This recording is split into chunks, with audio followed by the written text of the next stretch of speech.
Molweni makhaya ndanamkela ku-News Extra wale veki igama ndinguzandile wakoBhokhwana. Masithezele emnxebeni. I-DA iMpuma Kapa ithi akokunkululeko kusagquba ulwaphulo-mthetho. Eli qela belibamba umngcelele kwiindawo ezisemantla eGqeberha malunga nezinga lobundlobongela eNelson Mandela Bay. Umbutho i-DA ubambe umngcelele eBethesdorp eGqeberha namhlanje ngelokunikezela ngexwebhu lwezikhalazo kumkomishinala wamapolisa esixeko libambele eNelson Mandela Bay uTrevor Smith. Usihlalo we-DA iMpuma Kapa uYusuf Kasim nokwakwicandelo lokhuseleko uthi buqatsele ngamandla ubundlobongela kulo masipala. Our communities in the northern areas and indeed in Nelson Mandela Bay at large are not free. We cannot be free if the criminals are in our communities operating with impunity and our people feel unsafe to even leave their homes. Meaning we are prisoners in our homes whilst the criminals are not put in prison, they are besieging us in our communities. We are fighting this at every sphere of government. We have long argued that the situation in Nelson Mandela Bay, which is the murder capital of the country, is an abnormal situation. It requires priority intervention. We are fighting this at a national level because SAPS is a national competency. We are also fighting this at the provincial level because there is things that the provincial government can do, like invest in crime fighting technology like the Western Cape government is doing. And here today we are fighting at a local government level. So in our memorandum, there are certain proposals that have been made by our mayoral committee member for safety here in our spokesperson for safety, Jason Grobler, that he has fought for in council, but we're not in government in Nelson Mandela Bay. And we are marching here to hand over a memorandum with these proposals, and we hope that some of these proposals will be implemented. It includes, for example, getting the CCTV cameras operational and to expand it. We heard JP Smith earlier speaking about how in the city of Cape Town they have over 4,000 CCTV cameras, to get to drone technology, to get ShotSpotter back and operational. The last time that operated was under former Mayor Retief Odendaal. Ulomngcelele bekukwakho ilungu likasodolophu waseKapa kwicandelo lokhuseleko uAlderman JP Smith noveze ukuba kuninzi kufuneka kwenziwe ngumasipala ukulwa le ngxaki. Some years ago, a good start was made with creating a Metro Police, but since then things have stagnated badly. They've asked me to come and join them in this march. There are some low-hanging fruit that they can fix. There's CCTV cameras that have not been operational now for about 9 years. Then police numbers that are stagnant at 126, not moved in all these years. So there are things that a change in government here can fix in 2026. I-DA ikwafake nesibane esisebenza ngamandla elanga kwa-Ward 35. Lo mbutho uthi enye yezinto ezenza izinga lolwaphulo-mthetho linyuke kukungakhanyi kwezibane kwesi sixeko. Lo mbutho uthi sele ufake izibane kwiindawo eziliqela eNelson Mandela Bay. Whilst we are not in government, we're not going to wait until elections to take over government and turn things around. We're going to fix what we can from our own pockets. It's what we've been doing all this time in all of our wards. You see us, we are painting road markings, we are painting schools even, we are fixing potholes, we are putting up these solar lights. They're quite pricey, but we're doing it from our own pockets because it's our communities. We live in these communities. And therefore, this is probably the 20th light that we've put up. We've put it up in Uitenhage, we've put it up across the northern areas, and we are going to we are partnering with the community, with business people. We are pooling our resources, and we're saying, what can we do in order to improve things in our communities until we can take over government? Abahlali bale ward bathi ukufakelwa kwesibane sesitalato kule ndawo linyathelo elifanelekileyo. At least now we can move around at night. Even if we go to shop, we were not going to feel unsafe anymore. We feel a bit safer because now whenever we move around, we don't have to look if there's someone hiding somewhere who's going to rob us or is going to kill us or anything. So I feel that the crime rate and the robbing and everything is going to be less now. Umkomishinala uTrevor Smith ulwamkele uxwebhu lwezikhalazo eliquka izikhalazo sokungoneli kwamapolisa nesokuba kulungiswe ikhamera kulo masipala. Lo mkomishinala uqinisekisile ukuba bengamapolisa kwesi sixeko baza kulwa ulwaphulo-mthetho. Kwiindaba ze-MPK TV, ndinguzandile Bhokhwana eGqeberha. I-EFF eNelson Mandela Bay nayo ibibambe umngcelele osuka kwisikhululo samapolisa saseMotherwell usingise kwiziko lempilo laseMotherwell ukuyokunikezela uxwebhu lwezikhalazo malunga nokungafunyanwa kobulungisa kwityala lokudlwengulwa kukaZenizole Vena nowathi wabhubha emva kokungafumani nyango. uZenizole Vena wayeneminyaka 15 ubudala ngonyaka ka-2022 waya kwikliniki yaseMotherwell emva kokudlwengulwa kodwa azange afumane ncedo kweli ziko lempilo. Ngokutsho kwakhe phambi kokuba asweleke kwisikhululo samapolisa eMotherwell, wayalelwa kweli ziko ukuba makaqale kwisikhululo samapolisa kuqala ze avule ityala. Namhlanje i-EFF ibambe umngcelele ngelinge lokunikezela uxwebhu lwezikhalazo kwisikhululo samapolisa nakule kliniki. Community yaseMotherwell sizapha sisi-fighters lapha eMotherwell. Sisifumene ke ezinye iinkokeli ezilidisha kwezinye isapho kodwa abantu abalapha ngabalapha eMotherwell ezi-fighters sathi masizapha sizoyaleza ukungaxoli kwethu. Ungaxoli kwethu ne-department for ungayihoyi ilandelele. Yogqiba ijongane nefemeli ise nakwi-psychiatrist ithathe kwi-cost zayo. Amapolisa mangalandeleli even naba benzi bento. Abalandelele sive ba yade yavela yavalwa yathini. Ungelishwa ke ngoku ukhona namagqwetha semangenelele ama-appointwe yifamily uJoel Sylvester nguye ngokuzobe irana yonke into so silapha iloo nto. Ukanti usapho lwakwaVena luthi alusoze luxole de lufumane ubulungisa nengalo yomthetho ihlale indima yawo kubadlwenguli bakaZenizole. Siva kabuhlungu because kumke umuntu ebenamaphupha sinenjongo simthatha simsakhe private school nje kuba sabona isakhono sakhe sikhona nto nje kwatshona ilanga imini into ethi besiyinqwelela thina indima umthetho amadlala indima yakho kodwa lide ithuba silindile hleli sijongile abenze bobubi besihla besenyuka zange kwathathwa action bangabantu kwagqibela la xesha angasisivuthu ngenzeka into kwecwaka sesoyikisela kwalawo basibakhulisayo ngokuba abana kusenokwenzeka ntoni next ngokwabo because sezingamaxhoba already angazange alandelelwe into yakhe. Sifuna umthetho udlale indima yayo, sifuna ijustice kaZenizole. uZenizole was an ambitious girl. uZenizole bengumuntu onothando, loving and caring yonke lonto. uZenizole bengumuntu ononcumo kakhulu. Kwa aba bantu benzele nto kuye babemazi and bayayazi kuba bengumuntu onjani.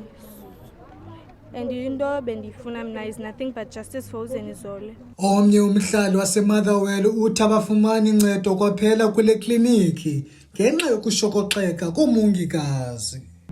Last week babi Good Friday nge-18 sitshelwe ngumntana nebobo siphe ekhaya. Umntana simzisile ke apha esibhedlele no sister bamu no brother no boyfriend ka sister wam tata umntana. Sizamile ke ufuna uncedo apha khange basivulele ibhakla. Siyeke ngomsindo wethu awuzongabe namsindo ungahoywa. Siginxeze igate. Basibizela amapolisa nometro.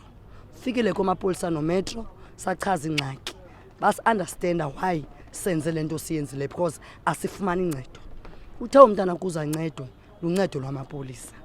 Amapolisa amngenisile kumntana wahoywa umntana wa-attendwa. Now umntana ngoku impilo yakhe isemaxongo. But ugqirha ihlobo asithembisa ngalo uthi ugqirha yena xa ethetha umntana ufunyenwe igazi lakhe line-infection. Use-ICU umntana ngokusithetha. Lo mbutho uthi useza kuqhubeka uqinisekisa ukuba zisiphulwa nengcambi iziganeko zokuxhatshazwa kwabantu ngokwesini kwaye abo babandakanyeka kwezi zenzo baphoswa ngaphaya kwezitshixo. Kwiindaba zeMpuma Kapa TV, Dungasandile Ntshumi, eGqeberha. Mbukeli sisathuma umntwana evenkileni kodwa usungayindawo ngokuba siyabuya nezindaba. Ndiyakwamkela kwakhona mbukeli. Amalungu eCOSATU behlanganisele kumabala emidlalo isisadukaso eMdantsane kuyokubhiyezela usuku lwabasebenzi ngolwesine. Umphathiswa wamapolisa uSenzo Mchunu kunye nenkulu baphathiswa yephondo Oscar Mabuyane bebezimasile. Hundreds of workers in the Eastern Cape sang in one voice at the Sisatukashe Stadium in celebration of the National Workers' Day. COSATU affiliates were all in attendance. The ANC at the national level delegated Senzo Mchunu, the Minister of Police, and the chairperson of the party in the Eastern Cape, Oscar Mabuyane. COSATU Secretary in the Eastern Cape, Mkhawuleli Maleki, says this is an important day for workers. Silapha zokutheba ninduma. Sizokhumbuzana singobani, sisukaphi, siphi, sisiyaphi. Ithi lonto leyo oko sikuzuzileyo njenge gains kwixesha elidlulileyo, oko sisakusafarisha njenge setbacks kwixesha elidlulileyo, imicelimngeni sijamelene nayo ngoku sithetha ngezo zinto sithi ke siphuma sisithini kulonto. Maleki says one of the issues they are fighting for is long retail working hours and hiring of permanent staff. Abo sele besebenza iimeko zabo zokusebenza zibehesheshe bangaqeshwa isigxina basetyenziswe njenge-interns abanye basebenziswe kwi-revolving contract. Ujonga uShoprite no-Checkers nezinye chains of stores, food stores, into eziyenzayo abantu abaninzi abakhoyo pha abaqeshwanga isigxina kude kubekho igama elithi zii-permanent casuals. The chairperson of the governing party in the Eastern Cape, Oscar Mabuyane, says these issues were never addressed to them, and if workers have such problems, they must unite and raise them in one voice. We haven't yet received such, but we just generally know the environment. We've heard about it, especially at a local level, in the retail. Some issues would have been brought at a town level, either SPA group or that group or that group. We always pick up those issues as they come, talk to the relevant people, but the environment itself is regulated. And in South Africa, we can't have any employer who is breaking any law now. Mabuyane says every company must adhere to the Labour Relations Act, which was enacted to guard against exploitation and ensure smooth relations between an employer and an employee. I am Yamkela Mchiyo for MPK News. Ilukhanyiso Development Center ifundise ulutsha lwaseMotherwell malunga nezakhono lunokuthi luzilandele kumaziko emfundo nomsila kunye nokubhalisa kula maziko emfundo kwicawa ye-Ebenezer International Church kwingingqi yase-NU29 eMotherwell. I-Arhede engajonganga nzuzo kurhulumente iLukhanyiso Community Development Center isebenzisana neenkampani eziquka i-Abundance Solutions kunye ne-Get Small Foundation ibambe iphulo lokubhalisa abafundi abangakhange bakwazi ukubhalisa kumaziko emfundo aphakamileyo kunye nokufundisa ulutsha malunga nezakhono lokuthi luzilandele kumaziko emfundo nomsila. Ne-partnership yento bana sincedisane siphuhlise ikamva labantwana balapha eWard 54 okanye balapha eMotherwell. So le program yanamhlanje ngiyoncedisa ne-applications e-university. So ebalulekileyo we are offering career guidance namhlanje kunye ne-applications e-university, isikolo, i-res kunye ne-financial aid. I-NPO ke isebenza nzima ngoba ke isebenza ngohamba icela izandla ekusokoleni kwethu, kodwa apha ewadini siyasebenzisana kakhulu no-office kaceba walapha kangangoba nale iprogram besisebenzisana naye hand in hand.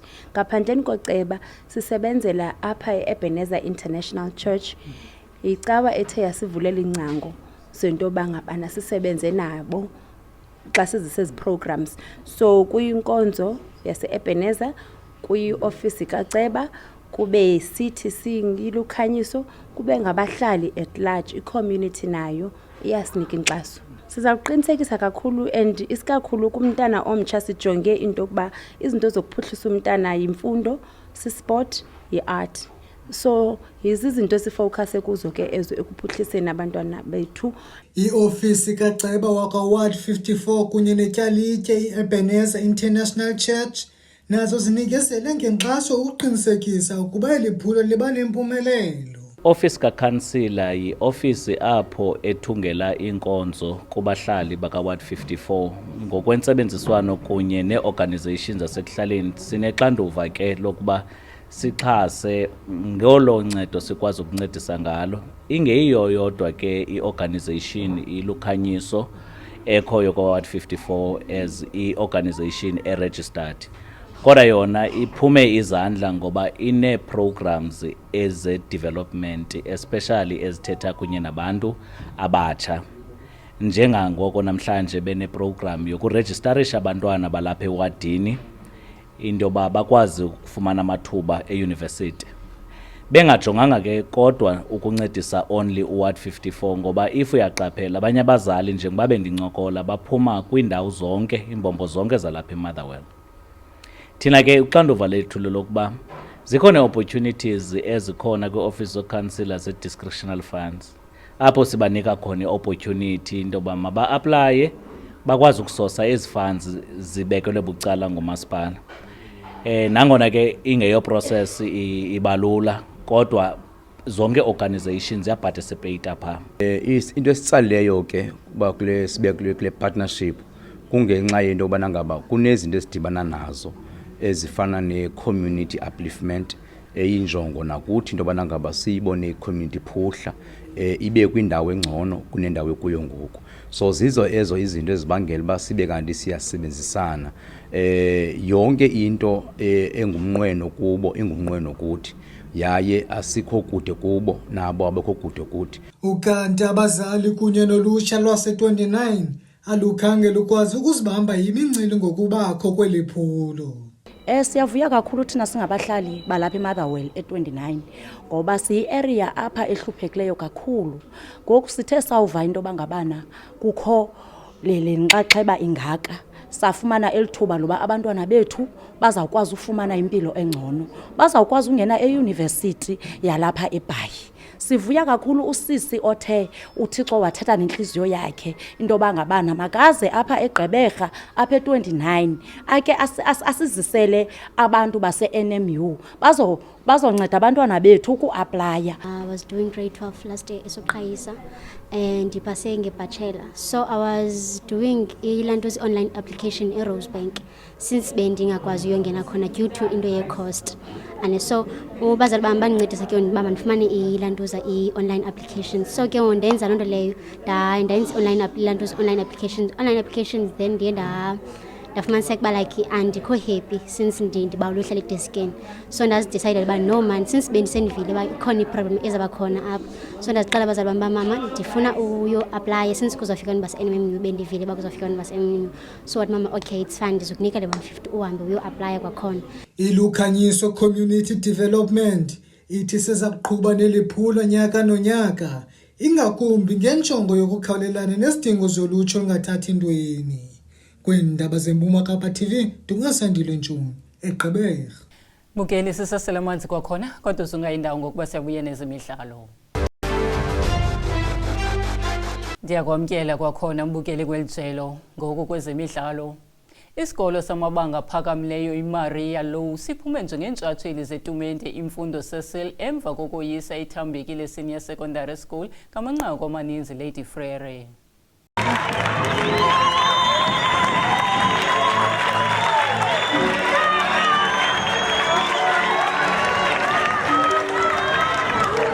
Three high schools competed at Cicadu Stadium in Lady Frere to reach the finals of Cecil Mfundo tournament. After delaying games, Maria Low and Thambekile Senior Secondary School made it to the final on Monday. In the final match, Maria Low High School, the defending champions, scored 4 goals, while Thambekile High School managed to score 1 goal. This victory marked Maria Low's 4th consecutive title win.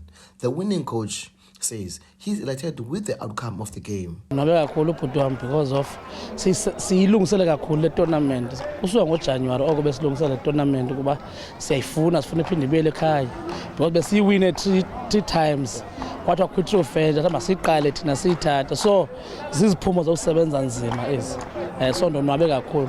Into yokuqala thina senzayo kuthi xa kuvulwa izikolo sikhawuleze sibadlalisa abafana ukujonga iteam esawudlala ngayo under 17 then sitraina usuka ngoJanuary till sizowudlala because thina siyithatha le tournament as AFCON yethu. Ayikho i-tournament ye under 17 enkulu njengalena, siyirespecta kakhulu le tournament. Yiyo le nto ibanga uba xa sifika apha sibe nomahluko kwezinye team because of sisebenza nzima kakhulu. Thambekile Senior Secondary School coach says that his team gave their best effort. Iboys zami noko ndinethemba ukuthi noko sizamile futhi zixolile nami ndixolile, umdlalo wabo umhle nangona ke sibethiwe qha ke into ebalulekileyo ukuba mayibe khona iwin nelozi zaba khona. Siyathemba unyaka uzayo noko Maria Low sesilungise kakhulu ukusukela ngoku. Zawuqinisa kakhulu, zawuqiniseka nalapha ejimini nokuzama ukuthi ndibuild up iteam yami kwenzela uba ndilungiselele unyaka ozayo. This annual Under-17 tournament aims to develop young footballers with scouts noting the potential displayed by the players from the Eastern Cape. The level is still there in terms of the performance, the tournament that are like this one. We never had a tournament like this one back in the days. When we touch on improvement, we need to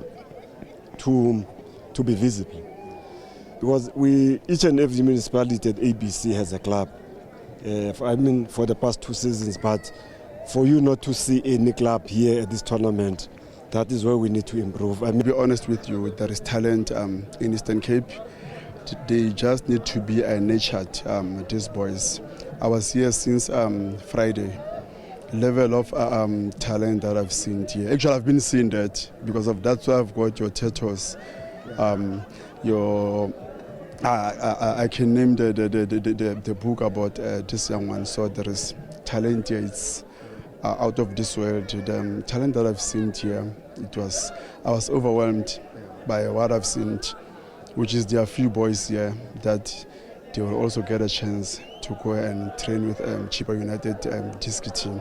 The tournament sponsor, Lwaniso Matote, says that his objective is to provide opportunities for the children at a young age. Silapha sizo unearth talent yasemalahleni neziphaluka zasemalahleni sizonika abantwana abancinci i-opportunity yokuthi babonwe. Apha I'm sure busovile kukho scouts from all over the country, universities, clubs. So sizonika ke abantwana ithuba. Ewe i-tournament ne-tournament iba ne-winner, but I think wonke umntana olapha namhlanje okwazileyo ufika azoparticipate ebese winile kwa ufika nje apha uba uboniwe ababoniweyo. I-foundation Imfundo Cecil Foundation i-foundation endiyiqale inenjongo yophuhlisa abantu abatsha through youth in sports and youth in education. So le initiatives siyenzayo apha ne Lady Fresh Sports Legends is part of the objective ye foundation lesayiqalayo uba sifuna uphuhlisa abantwana abatsha sibakhuphe kwezinye izinto mhlawumbe ezirong abanothi bawele kuzo bake babe nento efana nalena ezawukwazi ubakhuphe estratweni. The event organizer Mzuko Mlando expressed satisfaction with the tournament. Then the tournament clear and his scouts for now I think everything, because Amakhwenkwe wadlalile and everything was so good, and the teams performance wise and also siyabulela futhi ku-sponsors zethu engenakwazi uzimenshina ngenxa yexesha yonke into ihamba kakuhle sonwabile, we are happy performance yabafana and also ke ne-stadium sethu nje masisibona ukuthi everything is okay, because kundawo ezinje asidle ngoba naso ilanduka. And I think this tournament yenye tournament ezinkulu apha ephondweni, more especially ukuncedisa umntana umuntu omnyama kwenzela ukuthi afumane lamathuba ngokuthatha iziteams zizodlala apha, so that bazokwazi ukuthi bangayi kweza ndawo because abazali abanayo izimali and abantwana basuke ezilalini. So ngokwenza le tournament sincedisana nabo. The winning team received 5,000 rand gold medals, while the runners-up received 3,000 rand and silver medals. For MBK TV News, I am Linge Chwabe at Lady Frey.